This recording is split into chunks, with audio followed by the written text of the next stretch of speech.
வணக்கம் நேயர்களே. அதாவது இப்போ விஜய்க்கு எதிராக ஆளுநர் செயல்படுறாரு அப்படின்னு சொல்கிறாங்க. ஆமாம், அது எப்படி செயல்படுறாங்கன்னா, ஆனால் ஆளுநர் அப்படி செயல்படுத்தக்கூடாது. ஏன்னு கேட்டிங்கன்னா, இப்போ ஒரு ஜட்ஜ்மெண்ட் ஒன்று இருக்குது கர்நாடகா மாநிலம்.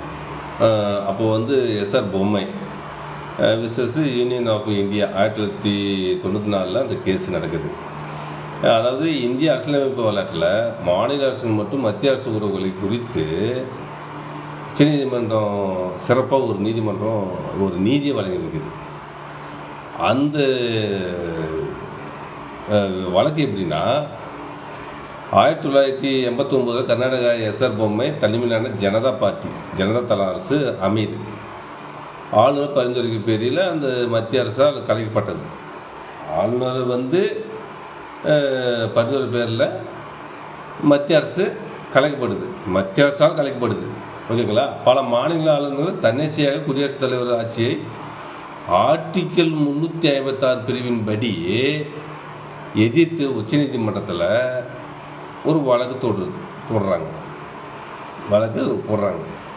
அதில் என்ன சொல்லுதுன்னா, கூட்டாட்சி தத்துவம். இந்தியா ஒரு கூட்டாட்சி நாடு. மாநிலங்களும் மத்திய அரசும் கீழே உள்ள வெறும் நிர்வாக அளவுகள் அல்ல, அது தனியாக செயல்படுறதுன்னு அப்படி சொல்லுது.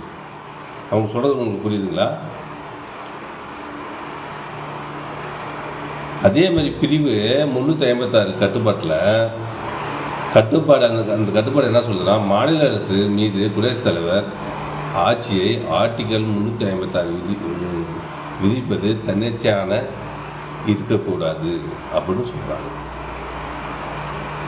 ஆளுநர்லாம் தனியாக நீங்களாம் கலைக்கக்கூடாது. அதுக்கு உறுதியான காரணங்கள் இருக்கணும்னு சொல்கிறாரு. அப்படி இதுக்கு ஒரு உறுதியான காரணம் இருக்கணும் அப்படின்னா மட்டும்தான் நீங்கள் கலைக்க முடியும்னு சொல்கிறாங்க. நீங்களாம் கலைக்கக்கூடாது. அதே மாதிரி நீங்கள் கலைச்சா ஜுடிஷியல் ரிவ்யூ இருக்கணும். அதாவது நீதிமன்றத்துடைய பரிந்துரைப்படி தான் நீங்கள் கலைக்கணும். அது அவங்களுக்கு தெரியணும், எப்படி கலைக்கிறீங்கன்ட்டு அவங்களுக்கு தெரியணும். அப்படி சொல்லியிருக்கிறாங்க இந்த ஜட்ஜ்மெண்ட்டில்.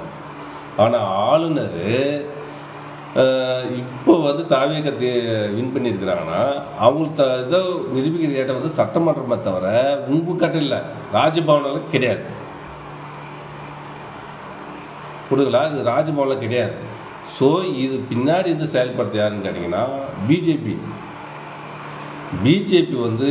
ஏகாந்திர தொந்தரவு கொடுக்கும்.